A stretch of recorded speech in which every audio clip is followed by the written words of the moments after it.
ले लेता है। नागिन, अब तक तेरी लड़ाई सिर्फ साधारण नेवले से हुई होगी, मेरे जैसे शक्तिशाली नेवले से नहीं। मेरी लड़ाई सिर्फ पाप से हुई है और मैंने हमेशा पाप को मिटाया है आहूजा। नरगिस फिर आहूजा पर विष की फुंकार मारती है, लेकिन फुंकार आहूजा के गले में पड़ी माला से टकराकर वापस आ जाती है।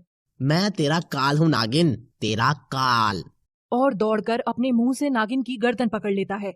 नागिन नेवले को चारों तरफ से जकड़ने लगती है, जिससे उसका दम घुटने लगता है और वो नागिन की गर्दन छोड़ देता है। मुझे मारना इतना आसान नहीं है नागिन। पाप कितना भी शक्तिशाली क्यों ना हो, आखिर में उसे मिटना ही पड़ता है आहूजा।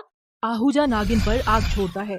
फिर नरगिस भी अपनी आंखों से आग छोड़ती है, जिसके कारण नेवले की आग कम हो जाती है। नागिन फिर अपनी शक्ति नेवले पर छोड़ती है, किंतु वो माला में समा जाती है। नागिन समझ जाती है कि जब तक माला आहूजा के गले में पड़ी रहेगी उसको मारना असंभव है। नरगिस एक विशाल नागिन में बदल जाती है और इससे पहले आहूजा कुछ समझ पाता, वो अपनी पूंछ से पकड़कर उल्टा लटका देती है, जिससे उसकी माला गिरकर पत्थर से टकरा जाती है। अब तेरा अंत भी निकट है आहूजा, और नेवले को एक पत्थर पर पटक पटक कर मारती है। आहूजा फिर मानव रूप लेकर तड़पने लगता है। गुरुदेव, गुरुदेव। और कुछ ही क्षण में अपना दम तोड़ देता है। कालगुरु के पास रखा नारियल किसी बम की तरह फट जाता है। नहीं, आहूजा नहीं मर सकता, उसके प्राण लेने की ताकत किसी में नहीं है। नागिन, तूने मेरे हर प्रयास को विफल किया है, लेकिन अब कालगुरु तुझसे तेरे किए का बदला लेगा।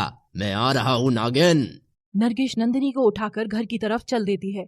महक रूप बनाकर नरगिस रेखा के पास पहुंच जाती है। रेखा नंदिनी को गोद में बिठाकर चूमती है और बोलती है, तू ठीक है मेरी गुड़िया? विभा को होश आ जाता है। नंदिनी बेटा, तुम ठीक हो? मैं ठीक हूँ ताई जी। ये कैसी अनहोनी घटना घटी हमारे घर में, कैसे विश्वास करूं इसका। दीदी, महक ने हमारी नंदिनी को उस बहरूपिये से बचाया है। लेकिन कैसे? सब नागराज की कृपा है। तभी एक आवाज आती है, नागराज नहीं, ये तेरा किया धरा है। महक पीछे मुड़कर देखती है और बोलती है, तू यहाँ भी आ गया कालगुरु? हाँ नागिन, तेरा बल खत्म, तुझे तेरे असली रूप में आना ही होगा इन सब के सामने। कालगुरु, तू ये मत भूल, तू आज भी गलत कर रहा है। सच्चे प्रेम की शक्ति से तू पहले भी हारा है। मैं एक पतिव्रता नारी हूँ, अपने प्रेमी के लिए कुछ भी करूँगी। पतिव्रता, वो भी एक नागिन? कौन हो तुम? क्यों मेरी बच्ची को परेशान कर रहे हो? ये कोई बच्ची नहीं है, एक इच्छाधारी नागिन है जो तेरे कुल को खत्म करने आई है। झूठ मत बोलो कालगुरु, मैं सिर्फ अपने नागेश के लिए आई हूँ। हाँ, और तेरी वजह से इसके बेटे को आज मरना होगा इसे। मेरे नागेश को कुछ करने की कोशिश भी मत करना कालगुरु। ये नागेश कौन है और महक क्या सच्चाई है, मुझे बताओ। ये तुम्हें कुछ क्षण में पता चल जाएगा कि कौन क्या है, और तेरा विजय इसका नागेश है। कालगुरु अपनी शक्ति से महक के चारों ओर एक आग का गोला बनाता है। तभी विजय वहाँ आ जाता है। क्या हो रहा है यहाँ? ये कौन है? तेरा और तेरी नागिन का काल हूँ मैं। कौन नागिन? पाखंडी, तू चला जा यहाँ से और मेरी महक को छोड़ दे। चला जाऊंगा, पर या तो तेरे प्राण देकर या नागमणि लेकर। हा हा हा हा हा हा। कालगुरु विजय पर वार करता है, परंतु उसका वार विफल हो जाता है। एक साधारण मानव मेरे वार को सहन नहीं कर सकता, तूने कैसे कर लिया? तभी नागराज की आवाज आती है। क्योंकि नागेश को सब याद आ गया, उसके बारे में, उसके असली रूप के बारे में, और उसकी समस्त शक्तियाँ वापस आ गई हैं। अच्छा, तो तू है नागराज जो इनकी मदद कर रहा है, लेकिन तू भी आज मेरे कहर से इनको नहीं बचा सकता। कालगुरु फिर से विजय पर वार करता है। विजय अपने नागेश रूप में आ जाता है और वार को अपने सीने पर सहन कर लेता है। तूने आज तक जो कुछ भी किया है मेरे और मेरी नरगिस के साथ, आज मैं तुझे तेरे कर्मों की सजा दूंगा। कालगुरु हंसते हुए, हा हा हा हा हा हा, छोटा मुंह और बड़ी बात अच्छी नहीं लगती, इच्छाधारी नाग। कालगुरु फिर से नागेश पर अपनी शक्ति से वार करता है, जिससे इस बार नागेश घायल होकर जमीन पर गिर जाता है। नागेश को जमीन पर गिरा देखकर महक को गुस्सा आ जाता है और वो अपने नरगिस रूप में आ जाती है। फिर अपनी शक्ति से नागेश को ठीक करती है। मेरे होते हुए तू मेरे नागेश का कुछ नहीं कर सकता पाखंडी। ठीक है, तो पहले तुझे ही खत्म कर देता हूँ। कालगुरु अपनी शक्ति नरगिस की तरफ छोड़ देता है, परंतु नागेश उठकर उसको अपने ऊपर ले लेता है और दूर जा गिरता है।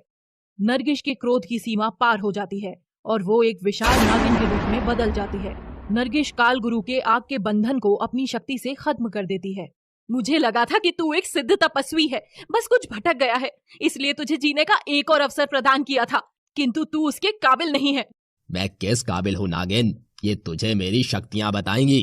काल गुरु नरगिस की तरफ एक शक्ति का गोला फेंकता है। फिर नागिन भी उसकी तरफ वैसा ही गोला फेंक देती है, जिससे एक भीषण विस्फोट होता है और काल गुरु उस धुएं में गायब हो जाता है। इस विस्फोट से पूरा नागलोक हिल जाता है।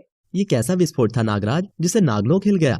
ये एक प्रेम शक्ति का पाप की शक्ति से टकराव था। नरगिस का कालगुरु से ये युद्ध अत्यंत ही प्रलयकारी हो सकता है। नरगिस की अगर हार होती है तो सारा नागलोक कालगुरु के अधीन हो जाएगा। लेकिन कैसे नागराज? क्योंकि नरगिस की प्रेम शक्ति से प्रभावित होकर मैं खुद उसके शरीर में विराजमान हूँ। उसकी पराजय मेरी पराजय है। कालगुरु ये बात भली भांति जानता है, इसीलिए वो उस पर अधिक शक्तिशाली शस्त्रों का प्रयोग नहीं कर रहा है। नागराज, फिर कालगुरु को पराजित करने का कोई उपाय तो होगा? एक उपाय है। वो क्या है नागराज? महक और विजय की शादी करवानी होगी, जिसके पश्चात उनके प्रेम की शक्ति से एक दिव्य शक्ति का जन्म होगा और वो ही कालगुरु के अंत का कारण बनेगी। उधर विभा और रेखा महक और विजय की सच्चाई जानने के बाद उन्हें अपना लेते हैं और उनकी शादी की तैयारी करते हैं। विभा नरगिस के पास जाती है और उससे पूछती है, नरगिस बेटा, शादी में शामिल होने के लिए क्या तुमको अपने किसी रिश्तेदार को बुलाना है? नहीं आंटी जी, मेरा कोई रिश्तेदार नहीं है। बस मैं चाहती हूँ आप निरूपा और उसके पूरे परिवार को भी बुला लें। विभा निरूपा और उसके परिवार को शादी के लिए बुला लेती है। निरूपा अपने भाई रवीश के साथ शादी में आती है। नरगिस उन दोनों को देखकर खुश हो जाती है। रवीश, तुमको याद है बचपन में जो नागेश और नरगिस की हमने मदद की थी, वो यही है। अच्छा, वैसे तुम बहुत सुंदर हो नरगिस। मुझे इतने साल बाद तुमसे मिलकर बहुत अच्छा लगा। इतने में ही नागेश वहाँ आ जाता है और रवीश को देखकर बहुत खुश हो जाता है और खुशी के मारे रवीश को गले लगा लेता है। इतने साल बाद तुमको देखकर बहुत खुश हुई मेरे दोस्त। तुमने बचपन में बहुत मदद करी हमारी, और निरूपा तो आज तक सिर्फ हमारी मदद ही करती आ रही है। तुम्हारा ये एहसान हम कभी नहीं बोल सकते। कोई बात नहीं, दोस्त बोला है और एहसान की बात कर रहे हो। कुछ ही क्षण में नरगिस और नागेश की शादी हो जाती है और नरगिस मन ही मन सोचती है, शायद काल गुरु को अपनी गलती का एहसास हो गया होगा और वो हमारी जिंदगी से दूर चला गया। ऐसे ही खुशी खुशी एक साल बीत जाता है और ना तो कालगुरु ना ही उसका कोई शिष्य नरगिस और नागेश की खुशी में दखल देने आया। नरगिस और नागेश को एक बहुत ही प्यारी बेटी होती है, जिसका नाम वो काव्या रखते हैं। सब पुरानी बातें भूलकर अपनी जिंदगी राजी खुशी जी रहे थे। शादी के बाद पहली बार नरगिस नागेश के साथ दिवाली की तैयारी करती है। नरगिस पूरे घर को दियों से सजा देती है। शाम को विभा सबको पूजा के लिए बुलाती है। नरगिस और नागेश मिलकर आरती करते हैं। नरगिस लक्ष्मी पूजा करती है और आरती गाती है।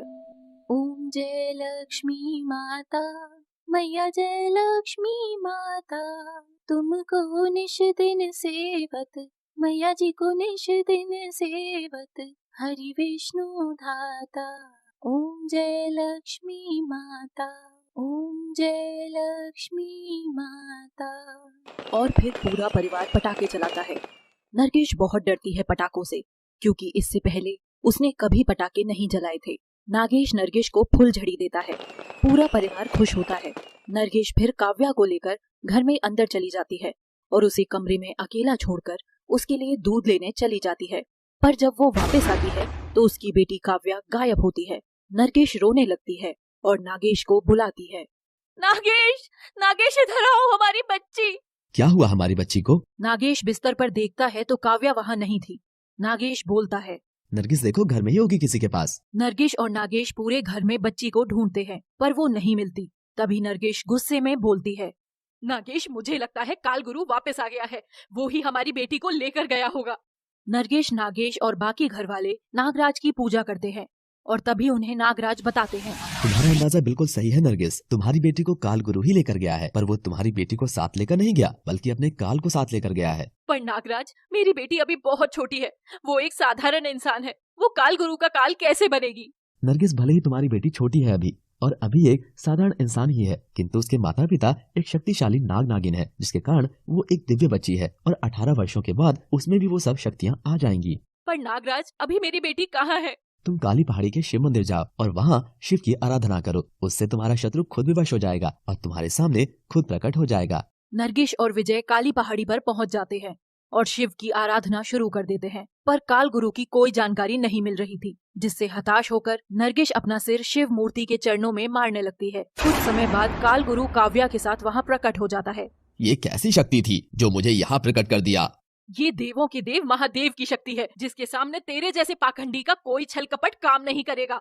कालगुरु नरगिस और नागेश को अपनी शक्ति से बने एक दिव्य गोले में बंद कर देता है, जिससे नरगिस और नागेश छूटने की बहुत कोशिश करते हैं, किंतु छूट नहीं पाते। बहुत कोशिश के बाद भी वो उसे भेद नहीं पाते। तब नरगिस नागराज से मदद मांगती है और उनकी मदद के लिए नागराज एक बहुत छोटा सा नाग रूप बनाकर गोले में प्रकट होते हैं। नागराज, पाप के विरुद्ध मेरी सहायता करे। नरगिस, कालगुरु को हराने का सिर्फ एकमात्र उपाय है। वो क्या है नागराज? मैं अपनी समस्त शक्ति तुमको प्रदान करता हूँ, किंतु कालगुरु का अंत तुम्हारी बेटी के हाथों ही संभव होगा। नागराज अपनी शक्ति नरगिस को प्रदान करते हैं और गायब हो जाते हैं। नरगिस गोले को भेद कर बाहर आ जाती है और गुस्से से कालगुरु को बोलती है, कालगुरु, आज तेरा काल तुझे मेरे समीप ले आया है। काल तो आज तेरा और तेरे नाग का आया है। नरगिस क्रोध से भरकर एक विष फुंकार कालगुरु की तरफ छोड़ती है। इतनी शक्ति से फुंकार, मेरे पाँव जमीन से उखाड़ रही है। ये कोई मामूली शक्ति नहीं हो सकती। नरगिस, मुझे पता है तुझ में देव शक्ति ने प्रवेश किया है, लेकिन आज तुझे कोई नहीं बचा सकता। फिर कालगुरु अपनी शक्ति से नरगिस की तरफ अग्नि छोड़ता है, परंतु नरगिस उस पर जल वर्षा छोड़ देती है, जिससे अग्नि कम हो जाती है। उसके बाद कालगुरु तेज हवाओं का बवंडर नरगिस की तरफ छोड़ता है, जिससे नरगिस काव्या के पास जाकर गिरती है। काव्या डर के मारे रोने लगती है। नरगिस उसे गोद में उठा लेती है। बस बहुत खेल खेल लिया तेरे साथ नागिन, अब और नहीं। कालगुरु अपनी समस्त शक्ति से बने एक दिव्य त्रिशूल को प्रकट करता है। ले संभाल मेरे आखिरी बार को। कालगुरु वो त्रिशूल नरगिस की तरफ फेंकता है, परंतु वो त्रिशूल नरगिस के पास आकर रुक जाता है। काव्या नरगिस की गोद में थी। वो तपस्या से प्राप्त त्रिशूल किसी बच्चे की मौत का कारण नहीं बन सकता था। काव्या उस त्रिशूल की नोक को छू लेती है। अपने ऊपर त्रिशूल का प्रभाव न होते देख नरगिस वो त्रिशूल कालगुरु की तरफ फेंक देती है, जिससे कालगुरु का सिर और धड़ अलग अलग जाकर गिरते हैं। कालगुरु के मरने से नागेश भी मुक्त हो जाता है। दोनों एक दूसरे को गले लगाते हैं और नरगिस बोलती है, नागेश, हमें काव्या का स्पर्श एक बार नागमणि से करवाना होगा, जिससे वो इसकी आगे जाकर रक्षा कर सके। नागेश शिव की मूर्ति के पास जाकर नागमणि को प्रकट करता है और काव्या का स्पर्श उससे करवाता है। नागेश, अब इसे सुरक्षित नागलोक भेज दो, ताकि इसका कोई गलत उपयोग न कर सके। नागेश जैसे ही नागमणि को दोबारा स्पर्श करने वाला होता है, तभी अचानक एक गोली चलने की आवाज आती है और वो गोली नागेश को लग जाती है। नरगिस जैसे ही पीछे मुड़कर देखती है, वो बोलती है, रवीश, तुम? नरगिस गुस्से से रवीश की तरफ बढ़ती है। तभी रवीश दूसरी गोली चला देता है और नागमणि उठाकर भाग जाता है। नरगिस भी घायल हो जाती है और नागेश के पास जाकर गिरती है। नागेश, नागेश। तब तक नागेश अपने प्राण त्याग चुका होता है और विभा भी वहाँ आ जाती है और रोते रोते नरगिस के पास बैठ जाती है। विभा काव्या को गोद में बिठा लेती है। मम्मी जी, मुझसे वादा करिए, आप मेरी बेटी को भी उतना ही प्यार देंगी जितना मुझे दिया है। आज से इसकी सब कुछ आप हैं, इसकी माँ बाप सब कुछ आप हैं। 18 वर्ष बाद इसमें वो समस्त शक्ति आ जाएगी जो मुझ में और नागेश में थी, और ये अपने माता पिता की मौत का इंतकाम रवीश से जरूर लेगी। नरगिस इतना बोलकर अपने प्राण त्याग देती है। जैसा कि पिछले सीजन में दिखाया गया था कि नरगिस और नागेश की मौत हो गई थी और उनका खूनी था रवीश, जो कि उन्हें मारकर उनसे नागमणि लेकर भाग गया था। और मरते समय नरगिस अपनी बेटी काव्या को अपनी सास विभा को सौंप गई थी। अब आगे काव्या की दादी विभा ने आसपास के हॉस्टल या पीजी में रहने वाले बच्चों के लिए टिफिन बना बनाकर काव्या को पढ़ाया था। और जैसे जैसे काव्या बड़ी हो रही थी, वह भी अपनी दादी का हाथ बटाया करती थी। साथ ही वो अपने से छोटे बच्चों को ट्यूशन भी पढ़ा दिया करती थी। बहुत ही मेहनत और लगन के साथ उसने इसी साल अपना हाई स्कूल पास किया था, और वो भी बहुत ही अच्छे नंबरों से।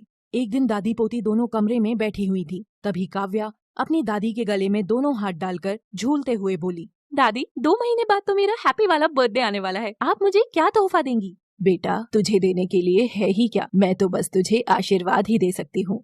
तभी उन्हें याद आया कि मरते समय नरगिस ने कहा था कि काव्या के 18 साल होने पर उसमें उसके माता पिता की सारी शक्तियाँ आ जाएंगी और वो उनकी मौत का बदला जरूर लेगी। लेकिन उन्होंने ये बात उसे नहीं बताई और सामने बोली, भगवान तुझे खुद ही ऐसा तोहफा भेजने वाले हैं जिसकी तूने कभी कल्पना भी नहीं की होगी मेरी लाडो। क्या दादी? कुछ भी तो नहीं लाडो, चल खाना खा ले, फिर तुझे कॉलेज में एडमिशन के लिए भी तो जाना है। काव्या अब केवल वही तो थी जो अपने माता पिता के मरने के बाद अपनी दादी का आखिरी सहारा थी। काव्या खाना खाकर कॉलेज के लिए निकल गई। जैसे ही वो कॉलेज पहुंची तो उसने गेट पर कुछ लड़कों का ग्रुप देखा जो कि वहां से गुजरती हुई लड़कियों पर छीटाकशी कर रहे थे। जब काव्या वहां से निकलने लगी तो उनमें से एक लड़के ने उसका रास्ता रोक लिया। बड़ी जल्दी में हो बुलबुल, हमसे जरा मुलाकात तो करती जाओ। मैं तुम जैसे लोगों के मुंह नहीं लगती। तभी उन लड़कों का बॉस, जिसका नाम राज था, और उसकी तरफ पीठ करके खड़ा हुआ था। उसकी तरफ मुड़ गया। तो किस तरह के लोगों के लगती हो, हम वैसे ही बन जाते, क्यों भाइयों? कहते हुए राज ने आगे बढ़कर उसे किस करने की कोशिश की तो काव्या ने गुस्से में उसे एक चांटा मार दिया, जिसकी वजह से राज के गाल पर उसकी 5 उंगलियां छप गईं और वहां मौजूद सभी लोग हंसने लगे। चारों तरफ से सबके हंसने की आवाजें आ रही थी। जो लोग उसे उसकी अमीरी की वजह से सामने से कुछ नहीं कह पाते थे, वो सब आज बहुत खुश थे। अपनी औकात में रहो मिस्टर, औकात तो तेरी तुझे मैं दिखाऊंगा, कहकर राज वहां से चला गया और पीछे पीछे उसका ग्रुप भी चला गया। काव्या ने अपना एडमिशन फॉर्म भरकर सबमिट कर दिया। 2 दिन बाद काव्या अपने मोबाइल पर एक मैसेज देखकर खुशी से झूम उठी और अपनी दादी को दिखाने लगी। दादी देखो ये क्या आया है। क्या है काव्या, ऐसे बता देना, देख मैं अभी खाना बना रही हूँ। मुझे एडमिशन मिल गया दादी। अरे वाह बेटा, ये तो बहुत ही खुशी की बात है। अगले दिन से ही काव्या ने कॉलेज जाना शुरू कर दिया। शुरू के 2-3 दिन तक तो सब कुछ नॉर्मल ही था, लेकिन फिर आया शरारतों का अंबार और राज छोटे से ब्रेक के बाद फिर से कॉलेज आना शुरू हो गया था। आते ही उसने काव्या को निशाना बनाया। राज काव्या का सीनियर था। यूं तो वो इंटेलिजेंट था, लेकिन घर वालों के लाड़ प्यार और गलत संगत में शरारती भी हो गया था। हे हवा हवाई, इधर आ, अपना इंट्रो दे। काव्या मासूमियत से, लेकिन मुझे इंट्रो देना नहीं आता। ओए, मैडम को इंट्रो देना सिखा। उस लड़के ने अपना पूरा इंट्रो दे दिया। चल अब तू बता। काव्या ज्यादा टेंशन नहीं लेना चाहती थी, इसलिए उसने अपना इंट्रो दे दिया और वहाँ से जाने लगी। कहाँ चली? मैंने जाने के लिए बोला था क्या? वो मेरी क्लास स्टार्ट होने वाली है ना, तो क्लास को छोड़, क्लास तो आज तेरी यहीं लगेगी। लेकिन इम्पोर्टेंट लेक्चर है, मिस हो जाएगा। Important lecture? चल फिर तो मैं लेक्चरर को यहीं बुला देता हूँ। कहकर उसने अपने लेक्चरर को भी वहीं बुला लिया, जो उसके फादर के एहसानों तले दबा हुआ था। और राज को मना करने की तो पूरे कॉलेज में किसी की हिम्मत भी नहीं थी। इसी तरह आए दिन दोनों के बीच किसी न किसी बात पर नोक-झोंक होने लगी। और फिर एक दिन कॉलेज वालों ने एक पिकनिक ऑर्गेनाइज की, जिसमें सभी स्टूडेंट्स को ले जाया जाना था। पिकनिक वाले दिन सभी को शाम को पिकनिक पर जाने के लिए बस पकड़नी थी और एक एक कर सभी स्टूडेंट्स बस में आ गए। सभी मस्ती करते गाते गुनगुनाते जा रहे थे। तभी अचानक जंगल से होकर गुजरते हुए उनकी बस खराब हो गई। ड्राइवर ने सबको कुछ देर के लिए बाहर बैठने के लिए कहा। यह पूर्णिमा की रात थी और चांद अपने पूरे शबाब पर था। सब लोग बस से उतर चुके थे। ड्राइवर अपने असिस्टेंट की हेल्प से बस को सही करवाने की कोशिश कर रहा था। तभी किसी बात पर राज और काव्या की एक बार और नोकझोंक हो गई। काव्या गुस्से में, तुम खुद को समझते क्या हो? मैं जो हूँ सो हूँ, उसमें समझने जैसी क्या बात है? अगर तुम्हें अपने पैसे का घमंड है तो उसे अपने पास ही रखो, मुझे दिखाने की जरूरत नहीं है। एक लेक्चरर, तुम दोनों हमेशा लड़ते ही रहते हो, कभी किसी बात पर साथ भी हो लिया करो। उसी समय ड्राइवर वहाँ आ गया। चलो भैया, सब लोग बस के अंदर चलो, बस अब ठीक हो गई है। सारे बच्चे अभी एक जगह इकट्ठे हो ही रहे थे कि तभी एक आवाज गूंज उठी। रुक जाओ। सभी अपनी जगह पर ही ठिठक गए। तभी उन्होंने देखा कि उन सबको गुंडों ने चारों तरफ से घेर लिया था। गुंडों के घेरते ही सभी लोग बहुत डर गए और सभी चीखने चिल्लाने लगे।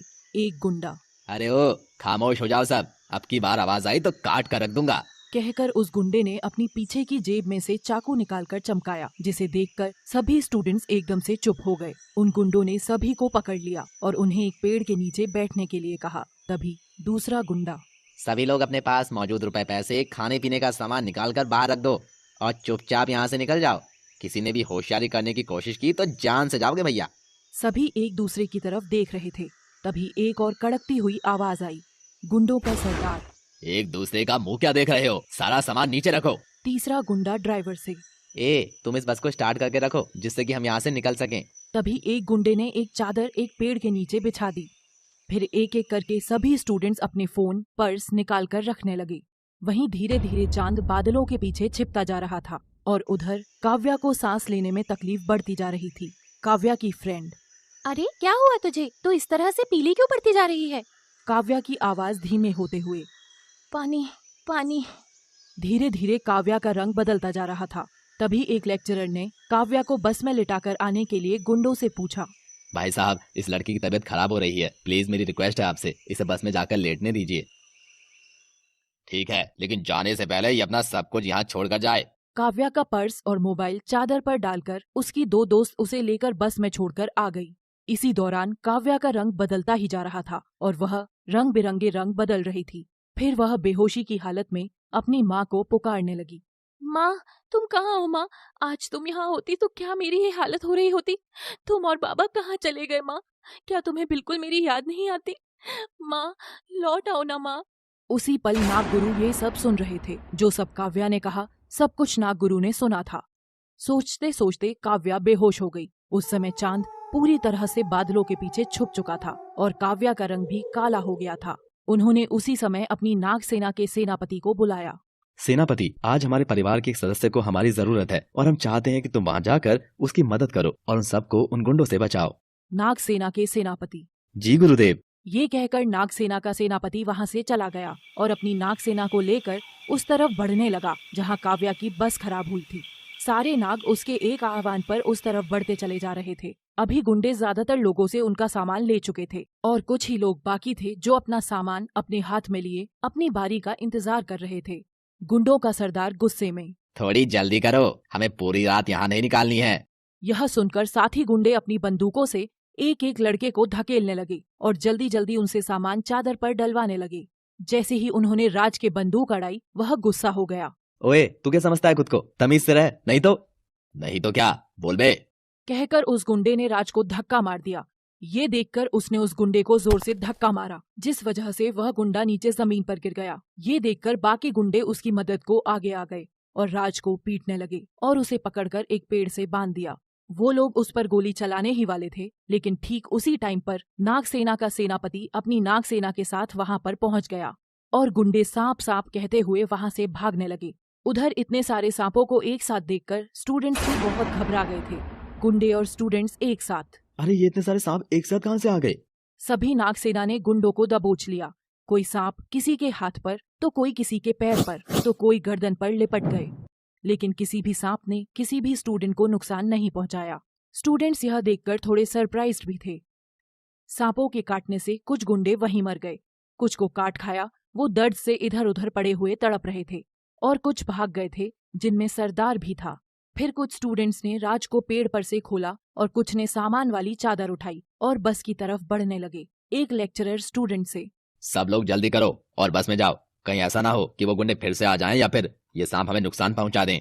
लेक्चरर बस ड्राइवर से, ड्राइवर जल्दी करो, हमें बस को जल्दी से किसी हॉस्पिटल में लेकर जाना है। उधर सारे सांप अपना सारा काम पूरा कर चुके थे तो वो लोग वापस अपने स्थान की तरफ लौटने लगे और नाग सेना का सेनापति दूर खड़ा हुआ उन्हें बस में जाते हुए देख रहा था। बस ड्राइवर और उसका असिस्टेंट भी अब तक बस में पहुंच चुके थे तो सभी बस के अंदर आ गए। तभी धीरे धीरे चांद बादलों से बाहर निकलने लगा और काव्या का रंग फिर से सही होने लगा था, लेकिन अभी तक उसकी बेहोशी टूटी नहीं थी और वो बस की लास्ट सीट पर लेटी हुई थी। बस ड्राइवर ने बस जल्दी से आगे बढ़ा दी और जंगल से होते हुए पक्के रास्ते पर ले आया। अभी वो लोग कुछ दूर चले ही थे कि चांद पूरी तरह से बादलों से बाहर आ गया और जैसे ही उसकी रोशनी काव्या के चेहरे पर पड़ी तो उसका रंग बिल्कुल पहले जैसा हो गया और वो होश में आ गई। काव्या ने सीट पर बैठते हुए कहा, गाइस, हम कहाँ जा रहे हैं और वो गुंडे कहाँ हैं जिन्होंने हमें घेर लिया था? अचानक आई उस आवाज से सभी सरप्राइज्ड हो गए और पीछे की तरफ देखने लगे। काव्या उन सबको यूं सरप्राइज होते देखकर खुद भी सरप्राइज्ड हो गई। क्या हुआ गाइस, तुम लोग मुझे इस तरह क्यों देख रहे हो? और हम तो पिकनिक पर जा रहे थे ना? तुम्हारी तबीयत बिगड़ गई थी, इसीलिए हम तुम्हें हॉस्पिटल लेकर जा रहे हैं बेटा। लेकिन मैं तो बिल्कुल ठीक हूँ, कहकर काव्या अपनी सीट पर से खड़ी हो गई और आगे की तरफ आ गई। ये देखकर सभी सरप्राइज्ड थे और खुश भी थे कि अब उनकी पिकनिक खराब नहीं होगी। वो लोग वापस पिकनिक स्पॉट पर जाने के लिए मुड़ गए। काव्या को समझ नहीं आ रहा था कि सब लोग ऐसा क्यों कह रहे थे कि उसकी तबीयत खराब थी, क्योंकि उसे कुछ भी याद नहीं आ रहा था। फिर वो सब पिकनिक स्पॉट पर पहुंच गए, जो कि पहाड़ों से घिरी हुई बहुत ही खूबसूरत सी घाटी थी, जिसमें एक बहुत बड़ा वाटरफॉल था और आसपास का इलाका भी बहुत ही सुंदर था। ड्राइवर ने बस को एक जगह पर ले जाकर रोक दिया।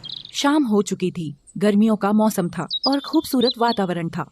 सभी स्टूडेंट्स अपना अपना सामान उठाकर नीचे उतर आए, कुछ लड़कियां खुश होते हुए। वाओ, कितनी खूबसूरत जगह है और यहाँ तो वाटरफॉल भी है, यहाँ नहाने में कितना मजा आएगा ना। लड़के भी अपने अपने ग्रुप्स बनाकर इधर उधर घूमने लगे। लेक्चरर सभी को एक जगह इकट्ठा करते हुए, देखो बच्चों, वैसे तो तुम सब समझदार हो, लेकिन फिर भी हमारा फर्ज है कि हम तुम लोगों को बता दें कि यहाँ सांप बिच्छू जैसे जानवर हो सकते हैं, तो तुम सभी सावधान रहना और एक दूसरे से ज्यादा दूर नहीं जाना। Okay sir. और उसके बाद सारे बच्चे अपने ग्रुप्स में चले गए। राज और उसके दोस्त एक दूसरे से बात कर रहे थे और कुछ तो शरारत करने का प्लान बना रहे थे। राज का एक दोस्त दूर खड़ी हुई लड़कियों को देखते हुए बोला, यार, उन लड़कियों को परेशान करते हैं, कुछ तो नया मिले ट्रिप पर। लेकिन हम करेंगे क्या? यहाँ तो कुछ है भी नहीं जिससे हम उन्हें परेशान कर सकें। वो मैं देख लूंगा। सभी इस बात पर रेडी हो गए और उन लड़कियों की तरफ चल दिए। अभी वो लोग उन तक पहुँचे भी नहीं थे कि तभी अचानक एक लड़की जोर जोर से चिल्लाने लगी। लड़की चिल्लाते हुए, किसी ने मुझे काटा, कोई मुझे बचाओ, हेल्प मी प्लीज। राज और उसके दोस्त उस लड़की के पास तक पहुंच चुके थे और वो लोग हैरान थे कि उन्होंने तो अभी तक कुछ किया ही नहीं, फिर यह लड़की ऐसे क्यों चिल्ला रही है। वो लोग राज से इशारे में पूछने लगे तो राज ने अपने कंधे उचकाकर पता नहीं में जवाब दिया। सभी लोग उस लड़की के पास आ गए और उससे तरह तरह के सवाल करने लगे। क्या हुआ तुझे? अभी तो सब सही था, इतनी सी देर में क्या हो गया? लेक्चरर गुस्से में, क्या हो रहा है यहाँ, कोई मुझे बताएगा? लेक्चरर राज और उसके दोस्तों को वहाँ खड़े हुए देखकर उन्हें डांटने लगे।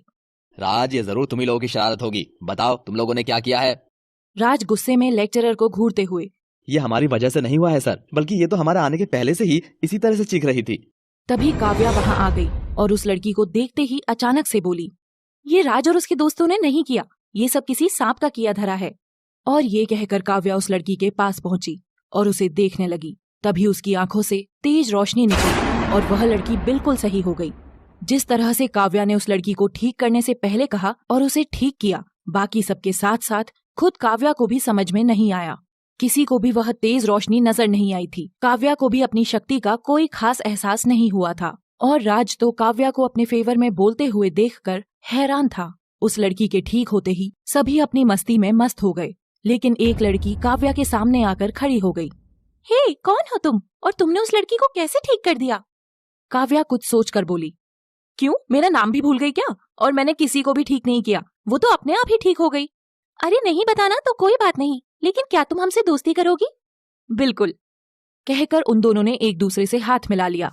दूर खड़ा हुआ राज उस समय काव्या की ही तरफ देखे जा रहा था। थोड़ी देर बाद काव्या एक तरफ अकेली खड़ी थी। राज के दोस्त दूर खड़े हुए बातें कर रहे थे और राज का ध्यान उनकी बातों की जगह काव्या पर था। राज काव्या के लिए कुछ फील करने लगा था, क्योंकि पूरे कॉलेज में अकेली वही लड़की थी जो डर से टक्कर ले सकती थी। उसे वह पसंद आने लगी थी। फिर अचानक ही वह काव्या की तरफ चलने लगा। उसके दोस्त बातों में लगे रहे और वह काव्या की तरफ बढ़ता रहा। अभी राज थोड़ी दूर पर ही था कि तभी काव्या को कुछ अजीब सा लगने लगा। उसे लगा जैसे कोई उससे बात करने की कोशिश कर रहा था। वह बहुत कंफ्यूज्ड हो गई। धीरे धीरे आवाज तेज होती जा रही थी। तभी उसकी नजर सामने से आ रहे राज पर पड़ी, जो उसी की तरफ बढ़ रहा था और उसके बढ़ते हुए एक एक कदम के साथ वह आवाज तेज हो रही थी। काव्या, काव्या, क्या तुम्हें मेरी आवाज आ रही है? क्या तुम मुझे सुन पा रही हो? तभी काव्या को लगता है कि कहीं राज फिर से उसे परेशान करने के लिए उसके साथ कोई प्रैंक तो नहीं कर रहा है। वह गुस्से में राज को घूरने लगी और वो उस पर चिल्लाने ही वाली थी कि तभी उसने सुना, तुम राज से कुछ भी नहीं कहोगी, उसने कुछ भी नहीं किया है। आप कौन हैं? मैं नागगुरु हूँ और तुम्हें कुछ बताना चाहता हूँ। नागगुरु? आप मुझे कैसे जानते हैं और आप मुझे क्या बताना चाहते हैं? मैं तुम्हें सब कुछ बताऊंगा, लेकिन पहले तुम यहाँ से वापस अपने घर पहुँचो। उसी समय राज उसके पास पहुँच गया और उसे बड़बड़ाता हुआ देखकर उससे पूछ बैठा, किससे बात कर रही हो काव्या? काव्या घबराते हुए, नहीं तो किसी से भी तो नहीं, लेकिन मैं तुमसे बात कर ही क्यों रही हूँ। राज अभी कुछ बोलने ही जा रहा था कि तभी लेक्चरर ने सबको डिनर के लिए बुला लिया और काव्या वहाँ से चली गई। राज वहीं पर खड़ा रह गया। वह मन ही मन कुछ सोच रहा था। राज अपने मन में, मुझे कुछ तो करना ही पड़ेगा। मैं किसी तरह से अपने मन की बात काव्या से अपने दिल की बात करके ही रहूंगा। फिर डिनर के बाद उन्होंने आसपास से लकड़ियां इकट्ठी करके कैंप फायर का अरेंजमेंट किया और वहां पर वो लोग इकट्ठे होकर तरह तरह के गेम्स खेलने लगे। फिर उन्होंने 2 ग्रुप्स बना लिए। एक ग्रुप में लड़के और दूसरे में लड़कियां थीं और उन्होंने डम शराड्स खेलना स्टार्ट कर दिया। इसके लिए उन्होंने पेयर्स बना लिए थे, जिसमें एक लड़की एक्ट करती तो लड़का गैस करता और लड़का एक्ट करता तो लड़की गैस करती और जवाब नहीं दे पाने पर पेनल्टी पॉइंट्स थे। जिस टीम के पेनल्टी पॉइंट्स ज्यादा होते वो लूजर होता। धीरे धीरे सभी स्टूडेंट्स की चांस आ रही थी। फिर जब राज की बारी आई तो सामने काव्या थी। राज को एक फीलिंग को एक्ट करना था और उसने सबसे पहले 3 फिंगर्स दिखाई, जिसका मतलब था 3 वर्ड्स थे। काव्या ने गेस कर लिया। फिर राज ने अपने हाथ को अपने सीने पर रखकर इशारा किया। काव्या ने सोच कर कहा, आई। राज ने अपने दोनों हाथों से हार्ट का साइन बनाया, लव।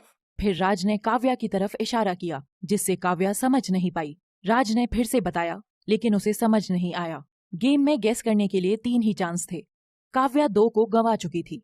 राज ने स्टार्टिंग से आई और लव का इशारा किया और जब फिर से काव्या की तरफ इशारा किया तो काव्या रिप्लाई नहीं कर पाई और उसकी टीम पर पेनल्टी पॉइंट आ गया। फिर राज ने रिप्लाई करने के साथ बहुत ही पैशनेट वॉइस में कहा, जैसे कि वो उसे प्रपोज कर रहा हो, जिसे सुनकर सभी लोग शॉक्ड हो गए। इस पेनल्टी पॉइंट की वजह से गर्ल्स की टीम हार गई थी। फिर वो लोग अपने अपने टेंट्स लगाकर सो गए। अगले दिन अपनी रूटीन के हिसाब से सुबह जल्दी उठकर काव्या टेंट से बाहर निकल आई और देखा कि अभी कोई जगह ही नहीं था। वह वाटरफॉल के पास चली गई।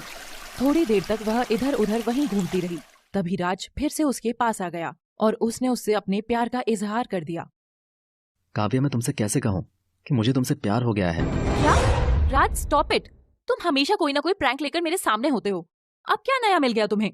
इसके पहले कि वह कुछ और बोल पाता, काव्या वहां से चली गई। वो उसके पीछे जा ही रहा था कि तभी उसने देखा कि सभी जाग गए हैं, तो उसने अपना रास्ता बदल लिया और एक तरफ जाकर एक्सरसाइज करने लगा। फिर सभी स्टूडेंट्स वाटरफॉल में नहाने और मस्ती करने लगे। फिर दोपहर का खाना खाकर वो लोग वापस शहर जाने के लिए निकल गए।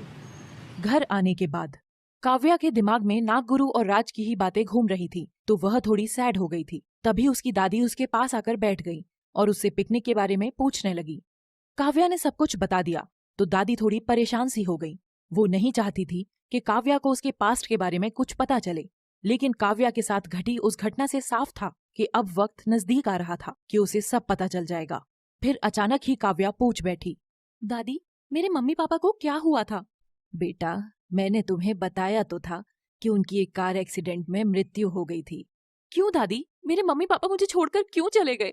बेटा, होनी पर कहाँ किसी का जोर चलता है, कहकर दादी ने काव्या को अपने गले से लगा लिया और चुपके से अपनी आंखें पोंछ ली। वो काव्या के आगे खुद को कमजोर नहीं दिखाना चाहती थी। फिर दादी और पोती अपने अपने कामों में लग गई। तभी अचानक काव्या को फिर से वही आवाज सुनाई देने लगी, जो कि नागगुरु की थी। हमें तुम्हें कुछ बताना है काव्या। कौन? नागगुरु आप? हाँ, हम। तुम्हें अपने बारे में, अपने मम्मी पापा के बारे में सब जानना है ना? काव्या कुछ सोचकर, हाँ जानना तो है, लेकिन आप सामने क्यों नहीं आते? आप मेरे सामने आकर मुझे सब कुछ बताइए। तो तुम आज शाम को 7 बजे काली पहाड़ी पर बने शिव मंदिर में आ जाना। हम वहीं तुम्हें सब कुछ बताएंगे। ठीक है। उसके ये कहते ही उसे वो आवाज सुनाई देनी बंद हो गई और वो शाम 7 बजे का इंतजार करने लगी। शाम के लगभग 6:45 बजे काव्या अपनी दादी से बाजार से कुछ सामान लाने के लिए कहकर निकली और वह बाजार की तरफ न जाकर काली पहाड़ी के रास्ते में मुड़ गई। वह पहली बार उस पहाड़ी पर जा रही थी तो उसके मन में थोड़ा डर भी था, लेकिन उसे अपने माता पिता के बारे में सब कुछ जानना था, तो वह आगे बढ़ती जा रही थी। थोड़ी ही देर के बाद वह पहाड़ी के नीचे पहुंच चुकी थी। फिर उसने सीढ़ियों से ऊपर जाने के लिए अपने कदम बढ़ा दिए। अभी वो कुछ कदम ही बढ़ा पाई थी कि तेज हवाएं चलने लगी। मंदिर में लगी घंटियों की आवाजें आने लगी। जैसे जैसे वह मंदिर की ओर बढ़ती जा रही थी, हवा की रफ्तार और घंटियों की आवाजें बढ़ती जा रही थी, लेकिन काव्या ने अपने कदम रोके नहीं, बल्कि वह और तेज चाल से ऊपर की ओर बढ़ने लगी। और जब तक वो मंदिर में पहुंची तो सब कुछ जैसे शांत हो गया था, मानो बस उसके साहस की परीक्षा ली जा रही थी। वो पूरे मंदिर में घूम आई, लेकिन उसे कोई नजर नहीं आया। फिर वह शिवजी की विशाल मूर्ति के सामने आकर खड़ी हो गई। तभी उसे फिर से वही आवाज सुनाई देने लगी। तुम बहुत बहादुर हो काव्या। अब हम तुम्हें तुम्हारे बारे में सब कुछ बता सकते हैं, क्योंकि तुम अपने साहस से सारे काम सही कर सकती हो। लेकिन आप मेरे सामने तो आइए। ठीक है, अगर तुम ऐसा ही चाहती हो तो ऐसा ही सही। तभी एक साधु शिवलिंग के पीछे से निकलकर उसके सामने आ गए और काव्या को चौंकता हुआ देखकर उससे बोले, लो, हम आ गए। तो आप ही नागगुरु हैं? हाँ। प्रणाम गुरुदेव। तुम्हारा सदैव कल्याण हो। बताइए गुरुदेव, आप मुझे क्या बताना चाहते थे? मैं तुम्हें तुम्हारे जीवन की सच्चाई बताना चाहता हूँ, जिससे कि तुम किसी प्रकार की मुसीबत में ना पड़ो। मुसीबत? किस तरह की मुसीबत गुरुदेव? और मैंने किसी का क्या बिगाड़ा है जो मैं किसी मुसीबत में पड़ूंगी? अभी तुम्हें अपनी जिंदगी का सच नहीं पता, इसलिए तुम ऐसी बातें कर रही हो बालिके। तो बताइए गुरुदेव, क्या है वो सच जिससे मैं अनजान हूँ? लेकिन तुम्हें मेरी बातों पर यकीन करना होगा। जी गुरुदेव। काव्या, तुम एक नाग कन्या हो और तुम्हारे माता पिता नरगिस और नागेश इच्छाधारी नाग नागिन थे। चौंकते हुए, क्या? लेकिन ऐसा कैसे हो सकता है, क्योंकि मैं तो इंसान हूँ। गुस्से से, लेकिन कुछ नहीं, मैंने पहले ही कहा था कि तुम्हें मेरी बातों पर विश्वास करना ही होगा। अगर तुम्हें विश्वास नहीं तो मैं ही क्या, कोई भी तुम्हारी मदद नहीं कर सकता। आप बताइए गुरुदेव। तो सच्चाई यही है कि तुम एक नाग कन्या हो और तुम्हारे माता पिता नाग नागिन थे, जिनका उन्हीं के दोस्त रवीश ने कत्ल कर दिया था। ऐसा कैसे हो सकता है गुरुदेव? मुझे तो दादी ने बताया था कि मेरे माता पिता की एक्सीडेंट में मृत्यु हुई थी, फिर कोई उन्हें कत्ल कैसे कर सकता था? तुम्हारी दादी ने तुमसे झूठ बोला था जिससे कि वो तुम्हें आने वाले खतरों से बचा सके, लेकिन वो नहीं जानती कि आने वाले खतरों से वो इस तरह से तुम्हें नहीं बचा सकती। तुम्हारी शक्तियाँ तुम्हारे अंदर आएंगी ही आएंगी, और जब आएंगी तब तुम्हें उन खतरों से सामना करना ही होगा। कैसे खतरे गुरुदेव? जब तुम्हारे माता पिता ने कालगुरु का सिर धड़ से अलग करके मौत के घाट उतारा था, उसी वक्त उनके दोस्त रवीश ने उन्हें पीछे से मारकर नागमणि हासिल कर ली थी। अब वो नागमणि वापस शिव शंकर के पास पहुंचानी है, और उस कार्य में केवल तुम ही मदद कर सकती हो। लेकिन जब तुम उस काम को करने के लिए जाओगी, तब तुम्हें कालगुरु, जो कि तपस्या करके बहुत शक्तिशाली हो चुका है, और रवीश, जो तुम्हारे माता पिता का कातिल है, उन दोनों से ही तुम्हें लड़ना होगा, और इसमें तुम्हारी जान को खतरा ही खतरा है। नागगुरु ने काव्या को सब कुछ बता दिया था और साथ ही आने वाले खतरों से सावधान भी कर दिया था। लेकिन अभी भी बहुत से सवाल काव्या के जहन में घूम रहे थे, जिन्हें नागगुरु ताड़ गए थे। तुम्हारे मन में जो भी सवाल है तुम मुझसे पूछ सकती हो, और साथ ही जब भी कभी तुम्हें मेरी सहायता की आवश्यकता पड़े तो काली पहाड़ी पर बने इसी शिव मंदिर में आ जाना, मैं तुम्हें यहीं मिलूंगा। लेकिन ये शक्तियाँ मुझे मिलेंगी कैसे? ये सब शक्तियाँ तुम्हें अपने 18वें जन्मदिन पर नागराज के द्वारा प्रदान की जाएंगी, जिन्होंने तुम्हारे माता पिता को शक्तियाँ दी थी। और उस समय तुम्हें अपना विशेष ध्यान रखना होगा, क्योंकि उस दिन तुम्हें अपनी शक्तियों का पता चलेगा। नागराज कौन है गुरुदेव? नागराज नागों के राजा है और वे नागलोक में रहते हैं। वे हमेशा जरूरत पड़ने पर तुम्हारी मदद करेंगे। अब तुम जाओ, शिव शंकर सदा तुम्हारा कल्याण करें। जी गुरुदेव, प्रणाम, कहकर काव्या वहाँ से चल दी। लेकिन फिर भी उसके दिमाग में बहुत से सवाल घूम रहे थे। वो नागगुरु की ही बातों को याद कर रही थी। एक आदमी जिसके बड़े बड़े बाल, तीखे नाखून, बड़ी बड़ी दाढ़ी मूछें थी, एक जगह बैठकर तंत्र मंत्र विद्या का प्रयोग करते हुए घोर तपस्या कर रहा था। उसके सामने एक कुंड में अग्नि प्रज्वलित हो रही थी और उसके आसपास राख से एक गोला बना हुआ था, जिसमें तंत्र मंत्र करने के लिए सब सामान रखा हुआ था। उस आदमी के सामने एक खोपड़ी रखी हुई थी और एक काले रंग के पात्र में कुछ द्रव्य भरा हुआ था। वो आदमी मंत्रोच्चार करते हुए उस द्रव्य के छींटे कभी उस खोपड़ी पर तो कभी उस अग्नि के कुंड में डाल रहा था। बीच बीच में अग्नि की लपटें तेज हो जाती तो कभी कम हो जाती, लेकिन वो आदमी सब तरफ से बेखबर अपनी तंत्र क्रिया में लगा रहा। तभी उसने कुछ मंत्र बोले और उस काले पात्र में से छींटे अग्नि कुंड में डाले और एक तेज आवाज के साथ कुंड में से सफेद धुआं निकलने लगा, जो धीरे धीरे रंगीन होता जा रहा था। ये देखकर वो आदमी मुस्कुराने लगा और जोर से हंसते हुए बोला, मेरी साधना सफल हुई, हा हा हा हा हा हा। तभी धुआं कम होने लगा और उसमें से एक मोरनी प्रकट हुई। मेरे लिए क्या आज्ञा है गुरुदेव? स्नेहा, मैंने तुम्हें उस नागिन की बेटी को मारने के लिए बुलाया है और तुम जल्दी से जल्दी उसे खत्म करके मुझे खुशखबरी दो, हा हा हा हा हा हा। जैसी आपकी आज्ञा गुरुदेव। कहकर मोरनी एक सुंदर सी लड़की में तब्दील हो गई और वहाँ से गायब हो गई। और उसके जाने के बाद वो आदमी बोला, अब तुम्हारी बेटी को मेरे प्रहार से कौन बचाएगा नरगिस? जब काव्या घर पहुंची तो काफी देर हो चुकी थी और उसकी दादी उसके लिए परेशान हो रही थी। उसके आते ही दादी बोल पड़ी। दादी परेशान होते हुए, कहाँ चली गई थी काव्या? तुम्हें पता भी है कि बाहर कितने खतरे हैं। दादी परेशानी में बोल तो गई, लेकिन जब तक वो समझ पाती, काव्या बोल उठी, कैसे खतरे दादी? कुछ भी नहीं बेटा। आप मुझे भले ही कुछ भी ना बताओ दादी, लेकिन मैं सब कुछ जान गई हूँ। मुझे सब पता चल गया है कि मेरे माता पिता कार एक्सीडेंट में नहीं मरे, बल्कि उन्हें उन्हीं के दोस्त रवीश ने उनकी नागमणि के लिए मारा था। दादी उसकी बात सुनकर बहुत परेशान हो गई और काव्या के दोनों कंधे पकड़कर अपनी तरफ करते हुए बोली, लेकिन तुझे ये सब किसने बताया? ये सुनकर काव्या ने उन्हें सारी बातें बता दी और उनसे रवीश के बारे में पूछने लगी। दादी, ये रवीश कैसा दिखता है और ये कहाँ मिलेगा? मैं उससे अपनी माता पिता की मौत का बदला लेकर रहूंगी। दादी उसे अपने सीने से लगाते हुए बोली, बेटा, ये तो मैं नहीं जानती कि वो कहाँ मिलेगा, लेकिन वो अपनी बहन निरूपा के साथ तुम्हारे माता पिता की शादी में आया था, तो उनकी शादी की एल्बम में उसकी फोटो जरूर होगी। ये कहकर दादी ने उसके माता पिता की शादी का एल्बम निकालकर उसे दे दिया और पन्ने पलटते हुए उसे रवीश और निरूपा की फोटो दिखाई, जिसे देखकर काव्या को बहुत तेज गुस्सा आ गया और वो उस फोटो को ऐसे देखने लगी कि उस फोटो के जरिए ही वो रवीश को खत्म कर देगी। फिर दादी ने उसे धैर्य रखने के लिए और उसके 18वें जन्मदिन का इंतजार करने के लिए कहा। खाना खाकर दादी सो गई, लेकिन काव्या रात भर करवट बदलती रही। उधर राज ने पिकनिक से आने के बाद पिछले कुछ दिनों से काव्या के आसपास रहना शुरू कर दिया था और वो उसकी गुड बुक्स में आने लगा था। लेकिन राज ने फिर काव्या को प्रपोज नहीं किया। वो इंतजार कर रहा था कि काव्या खुद उससे कुछ कहे, लेकिन काव्या के मन में ऐसी कोई भी फीलिंग नहीं थी। वो तो रात दिन बस अपने माता पिता के कातिल को मारने के बारे में ही सोचा करती थी।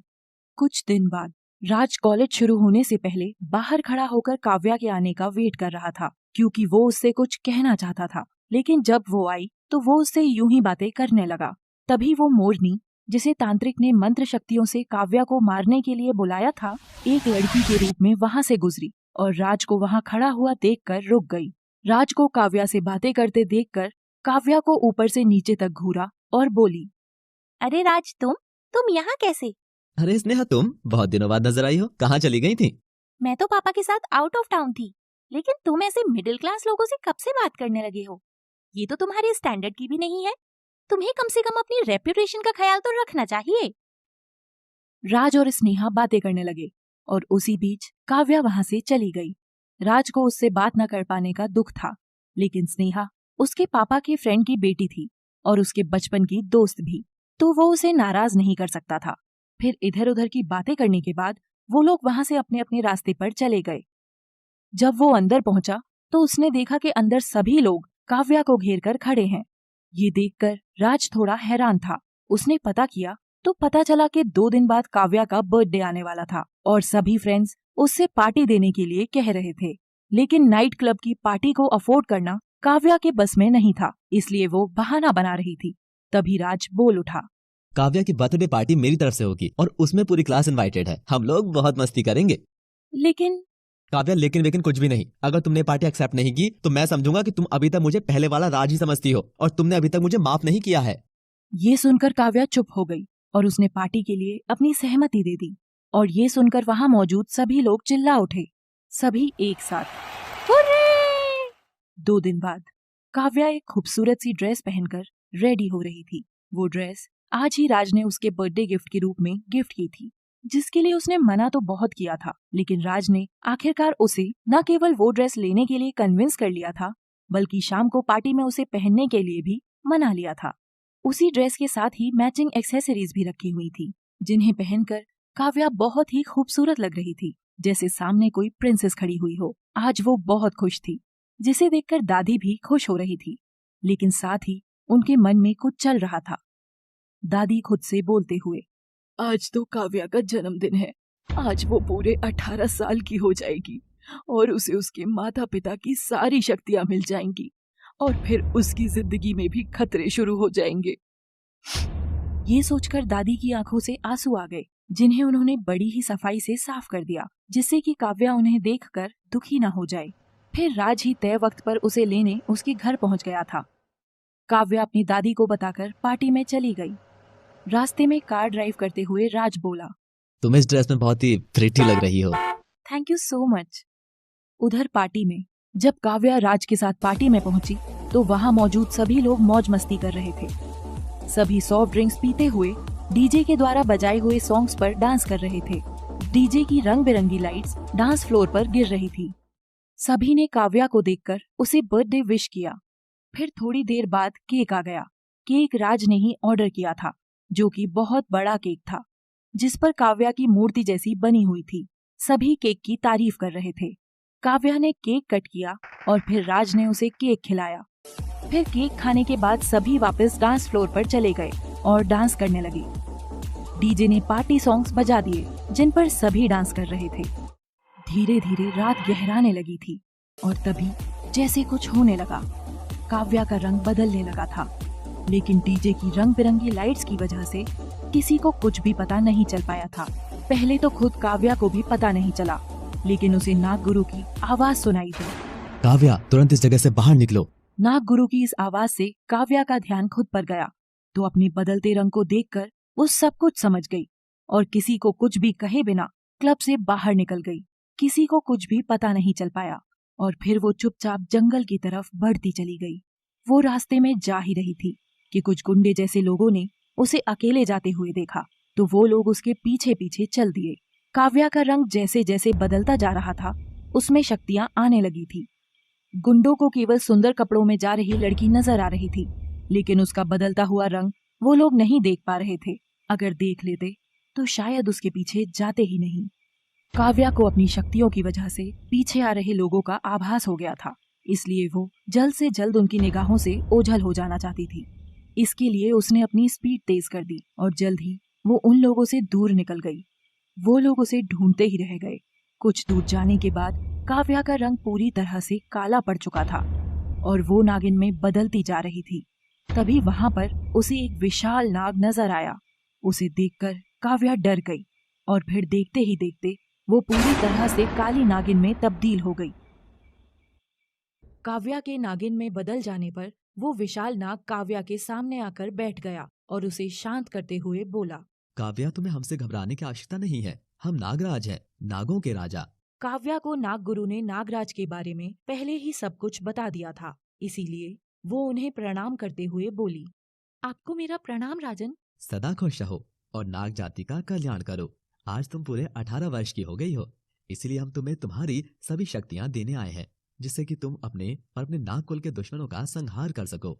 ऐसा कहकर नागराज ने अपनी आँखों से कुछ अलग अलग रंगों की तरंगें काव्या के शरीर के अलग अलग अंगों पर डाली। उस जगह बहुत सारा प्रकाश फैल गया था, जैसे बहुत सारे सूरज एकदम से चमक उठे हों। कुछ समय बाद काव्या के शरीर में हो रही बेचैनी खत्म हो गई और वो खुद को बहुत ही ऊर्जावान महसूस कर रही। उसके शरीर से एक चमकदार रोशनी निकल रही थी। नागराज ने काव्या को उसके माता पिता की सारी शक्तियाँ दे दी थी और फिर काव्या अपने मानव रूप में वापस आ गई। फिर उसने नागराज को प्रणाम किया और वो वहां से चले गए। काव्या भी वापस क्लब जाने के लिए निकल गई। वो आदमी जिसने मोरनी को अपनी साधना से प्रकट किया था, गुस्से में इधर से उधर घूम रहा था। उसे उसकी शक्तियों ने बता दिया था कि काव्या को उसकी सारी शक्तियाँ मिल गई हैं। आखिरकार उस नागिन की बेटी को उसकी शक्तियाँ मिल ही गई। आज वो नागिन में बदल गई और अब इस दुनिया से पाप हमेशा के लिए खत्म हो जाएगा, हमेशा के लिए। ही ही ही ही ही। हा हा हा हा हा। नहीं, ये नहीं हो सकता। मैंने तो मोरनी को उसे खत्म करने के लिए भेजा था। मोरनी, मोरनी। वो गुस्से में चिल्लाया और अपने स्थान पर बैठकर उस काले पात्र में से पानी की कुछ बूंदें हवन कुंड में डाली, जिस वजह से धुआं हो गया और रोशनी वहां प्रकट हो गई। गुरुदेव, आपने मुझे याद किया? वो आदमी गुस्से में, मैंने तुम्हें जो काम दिया था वो वक्त पर क्यों नहीं हुआ? मुझे मौका नहीं मिला गुरुदेव, लेकिन मैं जल्द ही काम पूरा कर दूंगी। लेकिन अब उसके माता पिता की सारी शक्तियाँ उसे मिल चुकी हैं और वो बहुत शक्तिशाली हो गई है। आप चिंता ना करें गुरुदेव, मैं जल्द ही उसे रास्ते से हटाकर आपको खुशखबरी सुनाऊंगी। लेकिन मुझे नाकामयाबी नहीं चाहिए, नहीं चाहिए नाकामयाबी। जी गुरुदेव। ये कहकर मोरनी वहां से गायब हो गई। रास्ते में वो गुंडे काव्या को ढूंढते हुए थक जाने की वजह से एक पेड़ के नीचे बैठ गए थे और आपस में बातें कर रहे थे। एक गुंडा, यार हद हो गई, लड़की थी हवा का झोंका, जाने कहाँ गायब हो गई। हाँ भाई, आसमान निकल गया या जमीन खा गई। तभी एक गुंडा एक तरफ इशारा करते हुए बोला, अरे भाई लोगों, वो देखो, वो आ रही, उधर से आ रही है। ऐसे चल रही है जैसे कि उसे किसी चीज का कोई डर ही नहीं है, न रात का न दिन का, न हम जैसे शरीफों का। आने दो भैया। उसके ये कहते बाकी सब गुंडे हंसने लगे। तभी उनमें से एक गुंडा डरते हुए बोला, भाई ये इतनी रात में बाहर घूम रही है, कहीं ऐसा तो नहीं कि ये कोई चुड़ैल हो और शिकार की तलाश में बाहर निकली हो। हम इसे अपना शिकार बनाने की सोच रहे हैं और पता चले कि ये हमें अपना शिकार बना ले। बाकी गुंडे उसका मजाक उड़ाते हुए हंसने लगे और साथ ही काव्या की तरफ बढ़ने लगे। काव्या अपनी तरफ बढ़ रहे खतरे से अनजान नहीं थी, लेकिन उसे ये भी नहीं पता था कि वो उनका सामना कैसे करेगी। इसीलिए वो बस क्लब की तरफ बढ़ती रही। लेकिन जब वो और आगे बढ़ी तो गुंडे पेड़ के पीछे से बाहर आ गए। सारे गुंडे उसे घेर कर खड़े हो गए और उसे छेड़ने लगे। ओ चमक चलो, इतनी रात में कहाँ जा रही हो? जरा हमारे साथ भी थोड़ा सा वक्त बिता लो। मुझे जाने दो, मैंने तुम्हारा क्या बिगाड़ा है? काव्या अभी गिड़गिड़ाते हुए उसे छोड़ देने के लिए कह रही थी, लेकिन वो लोग उसे छेड़ते रहे। उधर जब सब लोग घर जाने के लिए निकलने लगे तो काव्या को गायब देखकर राज उसे ढूंढने लगा। राज ने बाकी सभी लोगों से पूछा, लेकिन किसी को भी उसका कुछ भी पता नहीं था। तभी नेहा ने कहा कि उसने काव्या को जंगल की तरफ जाते हुए देखा था। ये सुनकर राज भी जंगल की तरफ चल दिया। जब वो जंगल में पहुंचा तो उसने कुछ गुंडों को काव्या को घेरे हुए देखा। उधर काव्या कुछ कर पाती उससे पहले ही राज उसे घिरा हुआ देखकर बीच में आ गया और गुंडों को ललकारने लगा। अरे लड़की को क्या घेरते हो? हिम्मत है तो किसी मर्द से टक्कर लेकर दिखाओ। गुंडों का सरदार, तू कौन है बे? अगर अपनी जान की सलामती चाहता है तो यहाँ से निकल ले बेटा। निकलना तो तुम्हें पड़ेगा। जब तक शराफत से कह रहा हूँ मान जाओ और लड़की को छोड़कर दफा हो जाओ यहाँ से। ये सुनकर गुंडे गुस्सा हो गए और राज पर हमला कर दिया। भले ही राज कॉलेज का स्टूडेंट था, लेकिन फिर भी वो रोज एक्सरसाइज भी करता था। उसने थोड़ी ही देर में उन गुंडों को मारकर भगा दिया। ये देखकर काव्या काफी इम्प्रेस्ड भी हुई थी और उसकी नजर में राज का कद कुछ ऊंचा हो गया था। राज ने उन्हें भगा देने के बाद काव्या की ओर देखा। तुम ठीक हो ना काव्या? हाँ मैं ठीक हूँ, थैंक्स अ लॉट। मगर तुम्हें कैसे पता चला कि मैं यहाँ हूँ? तुम्हें नेहा ने जंगल में जाते हुए देखा था तो मैं भी आ गया, लेकिन तुम यहाँ इतनी रात को क्या कर रही हो? काव्या अभी कुछ कह पाती उससे पहले ही अचानक तेज बारिश शुरू हो गई और काव्या ने राहत की सांस ली कि उसे राज को कुछ भी नहीं बताना पड़ा। काव्या अपने मन में थैंक गॉड की बारिश आ गई, नहीं तो मैं। अभी काव्या उस बारे में सोच ही रही थी कि राज बोल उठा, अरे यहाँ से चलना भी है या बारिश में भीगकर अपनी तबीयत खराब करनी है? तभी काव्या को जोर से छींक आ गई, जिसे देखकर राज बोल पड़ा, लो अभी हो गई ना तबीयत खराब, अब तो थोड़ा जल्दी करो मैडम। फिर दोनों जल्दी जल्दी चलकर राज की कार तक आ गए, लेकिन फिर भी दोनों काफी भीग गए थे। राज उसे छोड़ने के लिए निकल गया, लेकिन काव्या बार बार छींक रही थी तो वो उससे बोला, तुम्हें सर्दी हो गई है और जब तक हम तुम्हारे घर पहुँचेंगे तब तक सर्दी तुम्हें पकड़ लेगी। इसलिए ऐसा करते हैं कि पहले मेरे घर चलते हैं। तो पहले मेरे घर चलो, वहाँ से कपड़े सुखाकर मैं तुम्हें तुम्हारे घर छोड़ दूंगा। नहीं मैं ठीक। तभी उसे जोर से छींक आ गई। ये देखकर राज ने कार अपने बंगले की तरफ मोड़ दी। बंगले पर आकर राज ने काव्या को दूसरे कपड़े दे दिए जो उसकी कजिन के थे, और जब काव्या चेंज करके बाहर आई तो उसने टेबल पर एक फोटो देखी, जिसे देखकर वो शॉक्ड रह गई। ये फोटो किसी और की नहीं, रवीश की थी। ये तो रवीश की ही फोटो है जिसने मेरे माता पिता को मार दिया था और नागमणि चुरा कर ले गया था। मगर इसका राज से क्या ताल्लुक है? राज इसे कैसे जानता है? मुझे राज से पूछना चाहिए, लेकिन मैं उससे कैसे पूछूं? मुझे कुछ तो करना ही होगा। किसी तरह से तो पता लगाना ही होगा कि आखिर इन दोनों के बीच क्या रिश्ता है। वैसे भी ये भगवान भोलेनाथ का ही चमत्कार है कि इतनी जल्दी मुझे अपने माता पिता के कातिल तक पहुंचने का रास्ता मिल गया है। अभी काव्या ये सब सोच ही रही थी कि तभी राज अपने हाथ में 2 कॉफी के मग्स लेकर वहां आ गया और उसे इस तरह से विचारों में खोया हुआ देखकर बोला, अरे काव्या तुम वहाँ क्यों खड़ी हो? देखो मैंने फायरप्लेस पर आग भी जला दी है। तुम यहाँ आकर खुद को थोड़ी गर्मी दो और साथ ही कॉफी पियो जो तुम्हें थोड़ा आराम देगी। काव्या के मन में अचानक आया कि वो राज के साथ थोड़ा टाइम स्पेंड करेगी तो शायद रवीश के बारे में सब कुछ पता कर पाएगी। ये सोचकर उसने राज के हाथों से कॉफी ले ली और उसके साथ ड्राइंग रूम में बने फायरप्लेस के सामने लगी 2 कुर्सियों में से एक पर बैठ गई और कॉफी सिप करने लगी। उसके एक सिप के बाद राज ने पूछा, कॉफी कैसी बनी है काव्या? इट्स अमेजिंग राज, मुझे नहीं पता था कि तुम इतनी अच्छी कॉफी बना लेते हो। तुम कैसे कह सकती हो कि ये कॉफी मैंने ही बनाई है? क्योंकि जब से मैं आई हूँ मुझे यहाँ कोई भी नजर नहीं आया है, जिसका मतलब है कि हम दोनों के अलावा यहाँ तीसरा कोई भी नहीं है।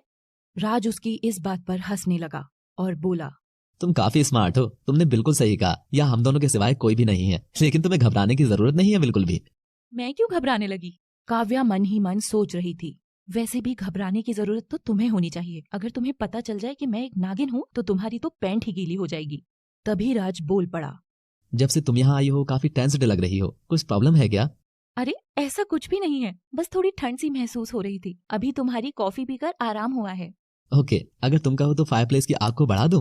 काव्या उसे रिलैक्स होकर दिखाते हुए, अब मैं ठीक हूँ। वैसे तुमने बताया नहीं कि तुम यहाँ अकेले क्यों रहते हो और तुम्हारी फैमिली में कौन कौन है? बस हम 3 लोग हैं, मॉम, डैड और मैं। बाकी मेरी बुआ और उनकी बेटी भी कभी कभी हमारे यहाँ आती रहती हैं। तो अभी वो लोग कहाँ हैं? मॉम डैड तो शहर में रहते हैं और मैं अपने कॉलेज की वजह से यहाँ पर। अच्छा, तो रूम में जो फोटो लगी है वो तुम्हारे डैड हैं? हाँ वही है मेरे डैड। लेकिन तुम ऐसे क्यों पूछ रही हो? एक बार को तो काव्या फिर से शॉक्ड हो गई, लेकिन फिर खुद को इजी करते हुए बोली, अरे जस्ट ऐसे ही। फिर काव्या बात बदलते हुए, अच्छा मुझे देर हो रही है, मैं चलती हूँ। मैं तुम्हें अभी छोड़ देता हूँ। नहीं मैं चली जाऊंगी। कहकर वो वहां से निकल गई। जाते हुए वो रवीश के बारे में ही सोच रही थी। फिर थोड़ी दूर जाकर उसने अपना नागिन रूप बनाया और काली पहाड़ी पर बने शिव मंदिर की तरफ चल दी। मंदिर में पहुंचकर वो नाग गुरु को पुकारने लगी। गुरुदेव, गुरुदेव, मेरी पुकार सुनिए गुरुदेव। क्या बात है काव्या, तुम इतनी रात को यहाँ पर? प्रणाम गुरुदेव। शिव शंकर सदा तुम्हारा कल्याण करें। आज मैं बहुत परेशान हूँ गुरुदेव। हम जानते हैं काव्या कि तुम्हारी परेशानी का कारण क्या है, मुझे अपने दुश्मन का पता चल गया है और अब मैं उसे खत्म कर देना चाहती हूँ। लेकिन ये इतना आसान नहीं है बेटा। मगर क्यों गुरुदेव? क्योंकि ये नागवंश का नियम है कि वो किसी पर भी पहले वार नहीं करते, भले ही वो दुश्मन ही क्यों ना हो। जी गुरुदेव, प्रणाम। कहकर काव्या वहां से अपने घर के लिए निकल गई। घर पहुंचने पर उसने देखा कि दादी उसका इंतजार कर रही हैं। उसके घर पहुंचते ही दादी गुस्सा होते हुए बोली, काव्या, तुमने वक्त देखा है? तुम्हें पहले ही कहा था कि बाहर खतरा है और फिर भी तुम इतनी रात को वापस आ रही हो। काव्या दादी की इस बात पर उनके गले में हाथ डालकर उन्हें मनाते हुए बोली, ओ मेरी प्यारी दादी, आप तो यूं ही नाराज हो रही हैं। आज नागराज की कृपा से मुझे माँ बाबा की सारी शक्तियाँ मिल गई हैं। अब घबराने की जरूरत नहीं है ना? इस पर दादी चौंक कर बोली, ये तू क्या कह रही है काव्या? हाँ दादी, मैं सच कह रही हूँ। ठीक है, फिर भी तू अपना ध्यान रखना और चल अब खाना खा ले। जी दादी। ये कहकर दादी उसके लिए खाना निकालने लगी और फिर काव्या खाना खाने लगी। खाना खाने के बाद वो दोनों सोने चली गई। रात के 2 बज रहे थे, लेकिन काव्या को नींद नहीं आ रही थी, तो वो अपने बक्से में से अपने मम्मी पापा की शादी की एल्बम ले आई और इमोशनल होते हुए उनकी फोटो से बात करने लगी। मम्मी पापा, आज मैं कितनी परेशान हूँ ये मैं आपको बता भी नहीं सकती। मुझे पता है कि आप दोनों का कातिल कौन है और यहाँ तक कि मुझे ये भी पता है कि वो कहाँ है, लेकिन मैं उससे आपके खून का बदला नहीं ले सकती। मैं उसे जान से नहीं मार सकती। बताइए मैं क्या करूँ? यही सब सोचते हुए कब उसकी आंख लग गई उसे पता ही नहीं चला। उसे सोते हुए कुछ देर ही हुई थी कि उसे एक सपना आया। उसने सपने में देखा कि किसी की शादी हो रही थी और फिर उसने वहां एक आदमी को देखा जिसकी शक्ल रवीश से मिलती थी। इधर फेरे हो रहे थे और उधर उस आदमी को एक सांप ने काट लिया और वो आदमी वहीं मर गया। अचानक ही काव्या की नींद टूट गई और उसने घड़ी में देखा कि सुबह के 4 बज चुके थे। वो अभी भी अपने सपने के बारे में सोच रही थी कि आखिर आज उसे ऐसा सपना कैसे आया और उसे ये याद कैसे है, क्योंकि उसे तो सपने कभी याद ही नहीं रहते थे। इस सपने के बाद काव्या सपने के राज को जानने के लिए नाग गुरु के पास जाने के लिए घर से बाहर निकलकर नागिन रूप ले लेती है और रेंगते हुए मंदिर तक पहुंचती है। उसके बाद वो मानव नागिन रूप में अंदर चलते हुए जाती है।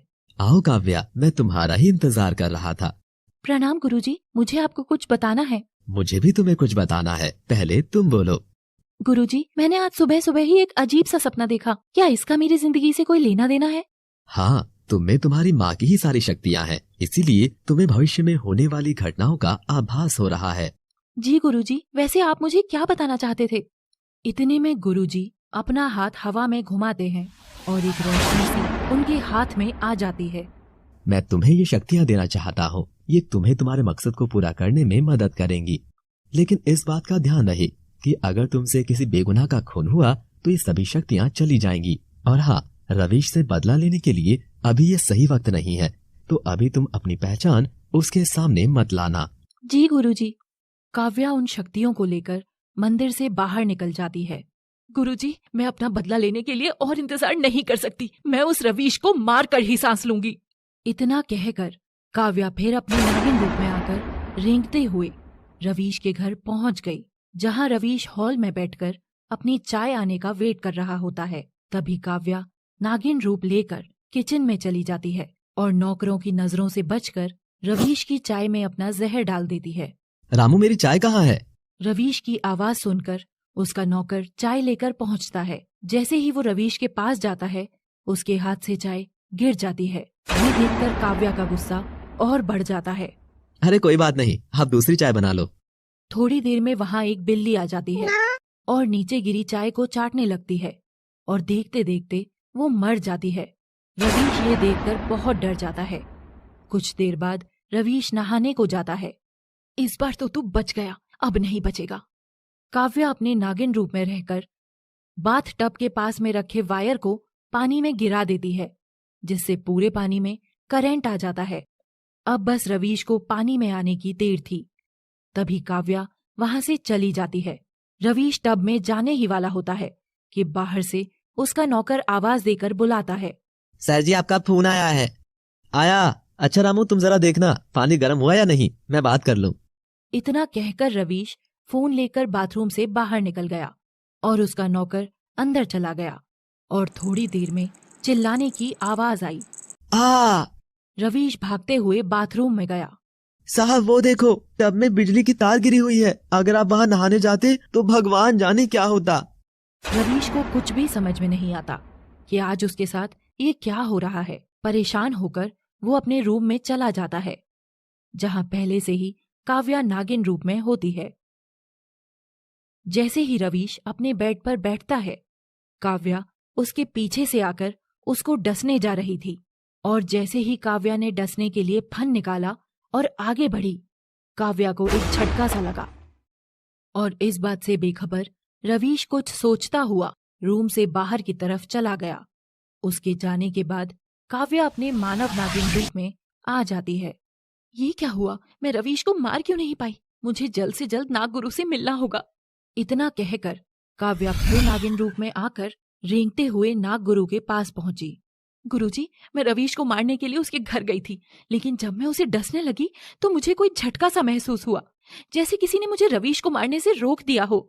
मेरे मना करने के बाद भी तुम रवीश को मारने गई? ये तो होना ही था, क्योंकि रवीश के ऊपर एक सुरक्षा कवच है जो उसे एक तांत्रिक ने दिया था। जब तक वो उसके पास रहेगा, कोई भी नाग उसके करीब नहीं जा सकता। गुरुजी, तो मैं उससे नागमणि का रहस्य कैसे जानूंगी और मेरा बदला कैसे पूरा होगा?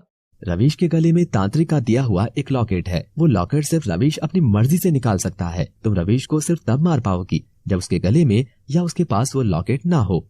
ऐसा कब होगा? आप ही कुछ बताइए। तुम उसके बेटे राज से शादी कर लो, जिसके सहारे तुम रवीश के घर में जाकर रह पाओगी। और जब रवीश उस लॉकेट को उतारे, उस वक्त तुम उससे नागमणि के बारे में पूछना और अपना बदला भी ले लेना। जैसी आज्ञा गुरुजी, मैं अपने माता पिता के खूनी से बदला लेने के लिए कुछ भी करूंगी। नागगुरु के कहे अनुसार काव्या राज से शादी करने के लिए राजी हो जाती है। काव्या वहां से सीधा अपने घर जाती है। इतना लेट आने पर काव्या की दादी बहुत गुस्सा करने लगती हैं। तभी काव्या दादी को सच बताने का सोच लेती है और अपने नागिन रूप में आकर दादी को सब सच बता देती है।